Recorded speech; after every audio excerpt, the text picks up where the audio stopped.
नमस्कार, आप देख रहे हैं ग्रेटर पुंछ। गांव गुंथल के रहने वाले हाजी बरफदीन ने नाराज़गी का इजहार करते हुए कहा है कि जब गुंथल में रोड का निर्माण किया गया था तो रोड का सारा मलबा उनके खेतों में डाल दिया गया था और जो कॉन्ट्रैक्टर है उसने कहा था कि बाद में ये मलबा सारा उठा लिया जाएगा।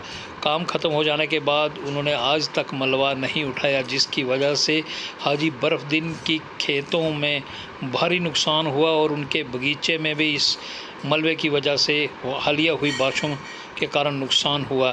आज इन्होंने मीडिया के माध्यम से ये अपील करते हुए कहा है कि कई बार मैंने डिपार्टमेंट को भी इसकी जानकारी दी, लेकिन इस पर उन्होंने कोई ध्यान नहीं दिया।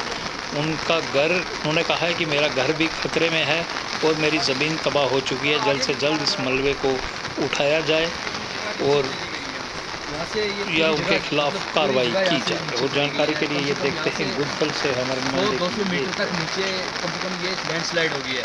ये किसी और की वजह से, ये एक होता है नेचुरल डिजास्टर, एक होता है मैन मेड डिजास्टर। ये मैन मेड डिजास्टर है और यहाँ पे किसी और का नहीं। ये ठेकेदार है, PMGSY के अंडर ये रोड है, वालदार मोड़ टू सांगला गली तक।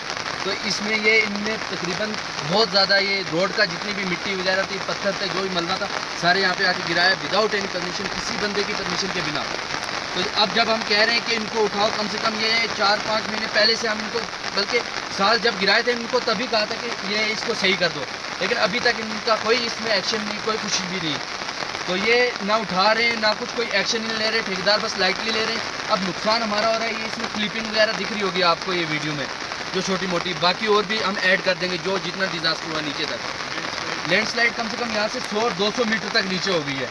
ये एक ही बंदे की ज़मीन थी, ये सारी गई। और ये एक बंदे का नुकसान नहीं हो रहा, ये यहाँ से सांगला गली से लेकर वालदार मोड़ तक बहुत सारे लोगों का नुकसान हुआ खाली रोड की वजह से। और रोड का देखो पोर वाटर मेंटेनेंस सिस्टम देखो, पीछे से सारा वाटर जो है पूरा रोड में आ रहा है, कोई नाली शाली ऐसी कोई भी इन्होंने बनाई हुई नहीं। इस वक्त हमारे साथ मौजूद हैं सोशल एक्टिविटीज़ और हाजी बरफदीन साहब। हाजी बरफदीन साहब बताएंगे कि जहां आप रहते हैं पीछे गांव आपका है, वहां पे रोड की काफ़ी खस्ता हालत है। हाल ही दिनों में भी आपने काफ़ी अप्रोच की, चाहे वो डिप्टी कमिश्नर पुंछ, चाहे वो डिपार्टमेंट से। तो क्या कारण है, कौन है ठेकेदार और क्या उसका काम हुआ है कि नहीं? बिस्मिल्लाहिर्रहमानिर्रहीम।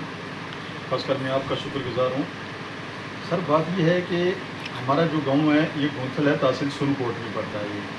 ये एक रोड 2023 में वहाँ से दिसंबर के महीने में उधर क्या है कि वो इब्तिदा किया था उस रोड का, हमारे वालदार मोड़ टू सांगला, जिसमें वो काम किया कि बड़ा स्लो चल रहा है। बदकिस्मती की बात यह है कि हमारे जो ठेकेदार हैं इन्होंने कम से कम एक ठेकेदार ने 10-10 काम पकड़े हुए हैं। अब वहाँ पर कभी 2 महीने में, 3 महीने में उनका कोई मुंशी वगैरह या कोई मुलाजिम क्या कि दूसरा तीसरा आदमी लेबर वगैरह नज़र आती है, फिर वो 2-3 दिन काम करते हैं, फिर दूसरी जगह चले जाते हैं। तो मेरे साथ इनका जो सबसे बड़ी नाइंसाफ़ी ये हुई कि मेरे वहाँ ज़मीन है, उधर मैंने छोटा मोटा एक नर्सरी भी लगाया हुआ है कि बाग बगीचा था। तो मेरे को इन्हें बोला, भाई साहब को 2 दिन के लिए हम इधर थोड़ा मलबा डाल रहे हैं, तो हम यहाँ से उठा के इस रोड पर ये रोड नया इसका कटिंग हो रहा है, तो इतना यहाँ इसको जगह नहीं है, तो कोई जगह थोड़ा सा हम इसको उठा के बैटरी पर लगा देंगे। ये इधर से अगर हम सुनकोट ले जाएंगे तो एक टिपर का पैसा हमारे को 3-4 हज़ार रुपया लगता है।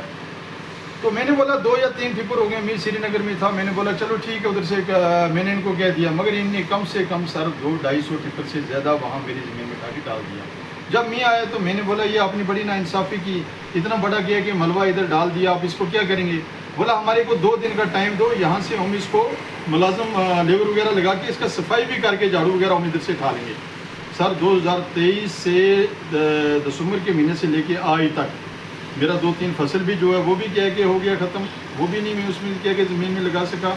उसके बाद खासकर वो छोटा मोटा मैंने कोई नर्सरी से किया कि दरख्त लेके लगाए थे, वो भी गए। उसके बाद सबसे बड़ा मसला जो हमारे सामने आया वो ये आया कि वो ज़मीन में इतना बड़ा दबाव हुआ, जो ये अभी बारिश हुई है 3 दिन पहले, इस बारिश में वहाँ इतना बड़ा क्या है कि पानी आया कि वो पानी उस मिट्टी में गया और वो मिट्टी वहाँ से फिसली और तकरीबन मेरा 10 कनाल ज़मीन और ख़ासकर मकान भी साथ में डैमेज हुआ, काफ़ी बड़ा नुकसान हो गया।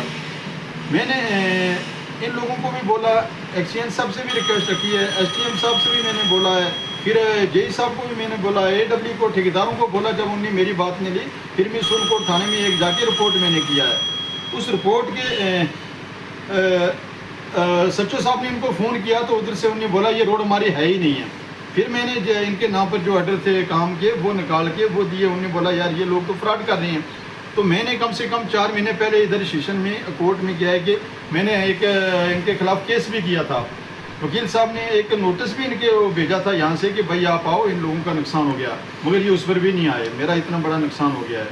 लिहाजा मेरी ये क्या है कि खासकर यहाँ हमारे जो डिस्ट्रिक्ट के ऑफिसर लोग हैं जो इस महकमा से तल्लुक़ रखते हैं, और ख़ासकर हमारे डीसी साहब से मेरी ये रिक्वेस्ट है कि हमारे साथ इंसाफ होना चाहिए। मेरे साथ इतनी बड़ा जुर्म किया है तो इस चीज़ का मैं आप तक ये अपनी बात रखना चाहता हूँ। तो मैं यकीन करता हूँ कि इतनी लंबी दौड़ धूप होने के बावजूद भी मेरे साथ अभी इंसाफ नहीं हुआ। तो आज इंशाअल्लाह मेरा ये आखिरी क्या है कि मैसेज है कि मेरे साथ इंसाफ होना चाहिए। मैं इस बात को और ऊपर लेके न जाऊँ, यहाँ डिस्ट्रिक्ट में इसका हल हो जाए तो बेहतर है।